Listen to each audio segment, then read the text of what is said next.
Ingay niya itong buhato na. Basta pagpasa na ko sa imo ha, blind pass ni. Pak, dagan ko dito, ipasa ni mo sa ko, tira na kong tres. If ever siya nga mang-miss, if ever lang, balo makakadili, diba? Rebound ka. Pag rebound di mo, magdagan ako sa half court. Ipasa sa ko sa half court ha. Andam ka sa free throw, kay balik kang pass ni mo.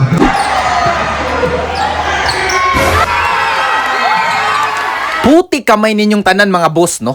Karong adlaw magdula tag basketball diri sa Bohol. Ug kauban nato ang walay laing greatest shooter of all time nga si Stephen Curry. Pero bago nato sugdan ning dula, kailangan sa ta mag-warm up diri para kondisyon kayo atong lawas unya pag dinaganay. Ug syempre dili nato kalimtan nga kauban namo diri si Coach Ansay.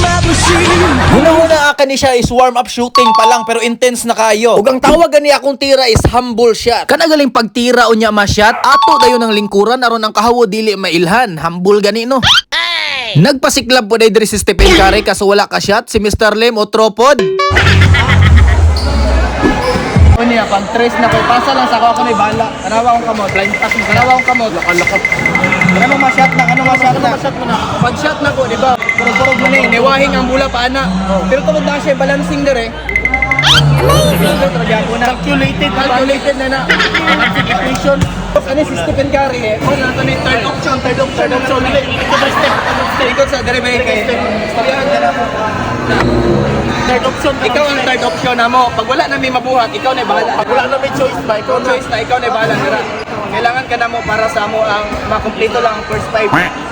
Good. Sige, salamat Step. Isa lang ka tres, bahala na. Sa free throw, isa ka tres sa free throw. Kasama 60 points ko. Isa lang galit no. Sa muka ni Stephen Curry, oy ginag-isa lang ka tres mo 60 points naman hinuon. Ingay niya itong buhato na. Basta pagpasa na ko sa imo ha, blind pass ni. Pagpasa na ko sa imo ha, pak, dagan ko dito, ipasa ni mo sa ko, tira na kong tres. If ever siya nga mang-miss, if ever lang, kabalo makakadili, diba? Rebound ka. Pag rebound di mo, magdagan ako sa half court.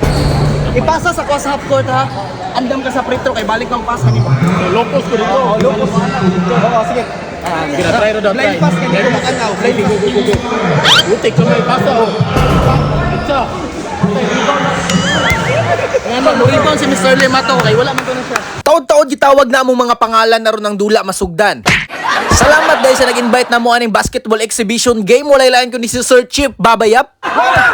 Dili lang may magpa first five ni Mr. Lem kay kami man nagikan og Mindanao, import man mi. So kailangan secret weapon, secret lang sa namo ang skills namo, may nan ni karon.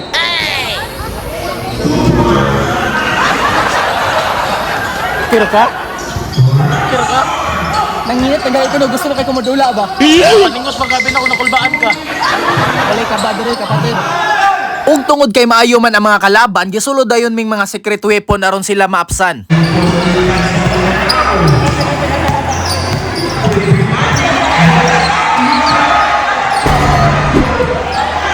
Puti ka may unang buhi palang buak na asa man ka mangita yung una nga styla. Ubanan pa jud sa blind pass nga di makitaan. Kana lang wala lang na shot pero okay ra team bawi ra ta. Sabayan dayon nato aning unang steal nato, dagan pa dong sa ring, tirahan og floater nga naglutaw kaso nabikil akong tiil wala ka shot. Pero okay ra na kay na pa may second steal. Fast break dayon nga perting paspasa. Gi magic dayon ni Baby Magic. Pandamay bata ako nalay tiwasan ni B. Tanawa malas na. O ganing nga ball possession, makita ninyo ang blind pass nga dili makitaan. Oh, puti kamay na. Pasok by Mr. Lem. No good. Puti kamay.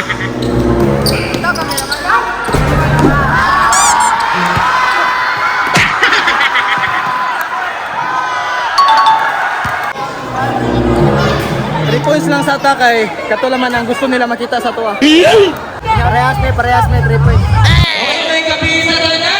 Ug sa wala pa nagsugod ang third quarter, gipatawag ko ni Sir Chip Baba aron makaistorya kung sa may istorya nakuha ning lugar. Pero wala na ko ilaing na istorya kay gusto lang jud ako bawion akong lisensya kay gidakop baya ko nila katong nagbangking-bangking ko sa kalsada. Back to the ball game.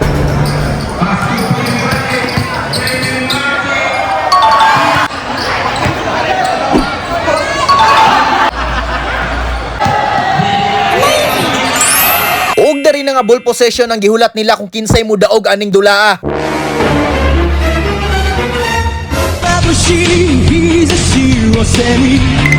Kung sa wala dam ha, kami na daog aning dulaa. Nakatabang na akong 6 points.